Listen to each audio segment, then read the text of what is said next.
하나님의 말씀과 오늘 다시 시작. 안녕하세요, 김배강 목사입니다.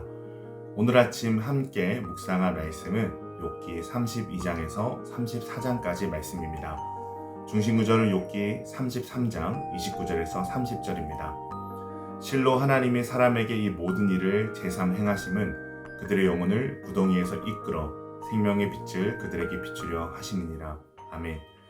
지금까지 욥은 자신의 고난에 대하여 엘리바스, 빌닷, 소발 등의 친구와 3차에 걸쳐 변론하였습니다. 그런데 그러한 과정 속에서 전혀 소개가 없었던 한 인물이 등장합니다. 그 인물은 바로 엘리후입니다. 32장의 내용은 엘리후 자신의 소개와 변론의 이유, 그리고 욥의 변론에 제대로 대답하지 못한 채 자신들의 편협한 신앙으로 욥을 정죄하는 세 친구에 대한 비난, 그리고 변론에 대한 엘리후 자신의 심경을 토로한 내용으로 구성되어 있습니다.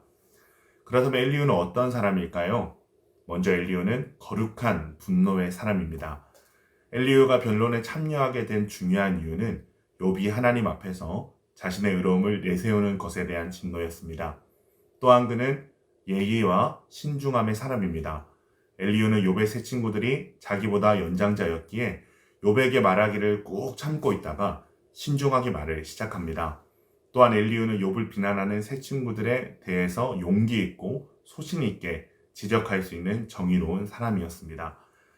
33장은 엘리후의 첫 번째 변론을 기록하고 있습니다.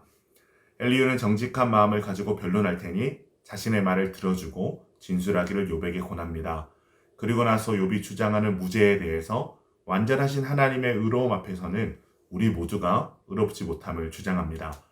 그리고 하나님께서 사람에게 그 뜻을 알게 하시는 방법에 대해서 열거하는데, 꿈과 이상을 통해서, 질병을 통해서, 중보자를 통해서 당신의 거룩하신 뜻을 보이시고 사람을 훈련하신다라고 말합니다. 위와 같은 이유로 엘리후는 욥의 원망과 호소를 거두고 잠잠하게 하나님의 뜻에 귀 기울일 것을 권면합니다. 34장은 마치 재판정의 공판을 연상시키는 엘리후의 변론이 이어집니다. 변론의 대상이 욥이 아닌 지혜자들 또는 총명한 자들로 바뀌게 되고, 변론의 주제 또한 하나님의 궁극적 사랑과 공의적 속성에 입각한 논박으로 공적 변론과 같은 느낌을 줍니다. 이 변론의 내용은 자신에 대한 하나님의 취급이 불의하다고 원망한 것에 대한 욥의 주장에 대한 반박으로, 천지를 다스리시는 전능하신 하나님은 불의로 세상을 다스릴 수 없는 분이심을 강력하게 주장하고 있습니다. 그러나 이러한 엘리후의 변론도 앞의 세 친구들과 같이 결국 욥을 악인으로 속단하며 그 죄에 대한 고난을 더욱더 받길 원하는 사랑 없는 정죄의 비난으로 마무리되고 있습니다. 오늘 본문을 통해 우리가 얻을 수 있는 교훈은 무엇일까요? 그것은 고난에 대한 엘리후의 관점입니다. 고난에 대한 엘리후의 해석이 완벽하지는 않지만 그의 해석에서 주목해야 될 것은 그는 고난 자체보다 고난을 허락하신 하나님의 속성에 집중했다는 것입니다. 엘리후는 하나님께서는 결코 피조물인 인간과 더불어 싸우시거나 아무 근거 없이 누명을 씌우시지 않는 분이심을 주장합니다. 또한 하나님께서는 고난을 통해 당신의 거룩한 뜻을 알게 하시는 분이심을 강조합니다. 이러한 엘리후의 확신은 우리의 삶에 닥친 위기를 견딜 수 있는 귀한 믿음의 근거가 됩니다. 사랑하는 기쁨 가족 여러분, 성도의 삶은 장밋빛 꽃길이 아닙니다. 성도의 삶은 반드시 고난이 있습니다. 그러나 우리가 그 고난 중에서도 기뻐하며 고난을 견딜 수 있는 분명한 이유는 고난이 끝난 후에는 반드시 하나님의 축복이 약속되어 있기 때문입니다.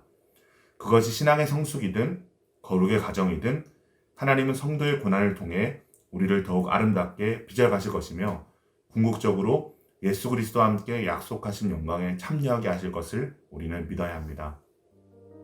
사랑하는 기쁨 가정 여러분, 우리의 삶에 고난이 닥칠 때 고난 자체에 집중하기보다는 하나님의 어떠하심을 묵상하는 가운데 인내할 힘과 소망을 얻을 수 있기를 바랍니다. 많은 믿음의 선배들이 고난 중에 아름다운 찬양과 시를 지었던 것처럼 성도의 고난은 변장된 축복임을 배우게 되고, 그로 인해 더욱 하나님과 가까워지고 귀한 영적 유익을 얻는 기쁨 가져도 되시기를 주님의 이름으로 축원합니다.